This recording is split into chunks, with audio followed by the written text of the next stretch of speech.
লোভ শব্দটা ছোট, আর এই শব্দের বশবর্তী হন না এমন মানুষের সংখ্যাও খুব কম। আমরা কথায় কথায় বলি বন্ধুত্বের থেকে দামি সম্পর্ক আর কিছু নেই, কিন্তু কতজন বন্ধুত্বের দাম দিতে পারি? কতজন বন্ধুর প্রতি আনুগত্য দেখাতে পারি সব পরিস্থিতিতে?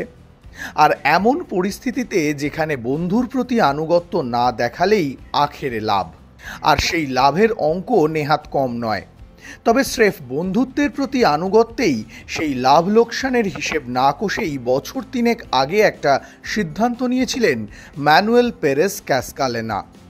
2021-এর ডিসেম্বর মাস তখন। করোনা সংক্রমণের ভয়ে বায়োবাবেলে তখন আইএসএল হচ্ছে গোয়াতে। সবুজ মেরুনের পরপর খারাপ ফলের দায়ে এসে পড়ল তৎকালীন কোচ আন্তোনিও লোপেজ হাবাসের ঘাড়ে। আর বিশ্ব ফুটবলের আদিম এবং অকৃত্রিম নিয়ম অনুসারে কোচ ছাঁটাইয়ের পদ্ধতি শুরু হয়ে গেল। চাকরি গেল হাবাসের। ম্যানেজমেন্ট ততক্ষণে কথা বলা শুরু করে দিয়েছেন তৎকালীন এফসি গোয়ার কোচ জুয়ান ফেরান্দোর সঙ্গে। কিন্তু এই কথাবার্তা, জুয়ানের দায়িত্ব নেওয়া, এই জন্য তো কিছুটা সময় প্রয়োজন। ম্যানেজমেন্ট চেয়েছিল সেই সময়ে দলের কোচের দায়িত্ব পালন করুন হাবাসের সহকারী হিসেবে আসা ম্যানুয়েল ক্যাসকালানা। পেশাদারিত্বের দিক থেকে দেখলে দারুণ প্রস্তাব। একদিকে আর্থিক, আবার অন্যদিকে তরুণ কোচের নিজেকে প্রমাণ করার দারুণ মঞ্চ। 99% মানুষ এই প্রস্তাব লুফে নিতেন। আসলে মানুষ তো প্রচুর মানুষকেই সেতু হিসেবে ব্যবহার করে সেতুর ওপারে পৌঁছে। আমরা কজন সেই সেতুকে মনে রাখি?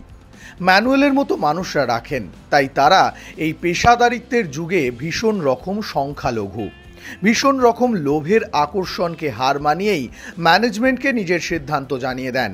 পরিষ্কার বলে দেন হাবাস তাকে নিয়ে এসেছিলেন মোহনবাগানে, তাই তিনি যখন দল ছাড়ছেন তার থাকার প্রশ্নই নেই। আনুগত্যের দুরন্ত উদাহরণ। মাত্র একদিন অনুশীলন করিয়েই দায়িত্ব ছেড়েছিলেন ম্যানুয়েল।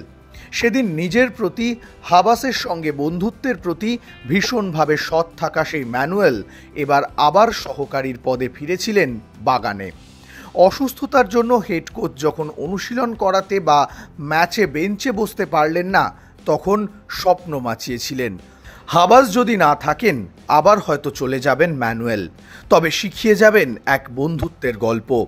দুই অসম বয়সের মানুষের বন্ধুত্ব, যে বন্ধুত্বই এবারের বাগানের সাফল্যের চাবিকাঠি।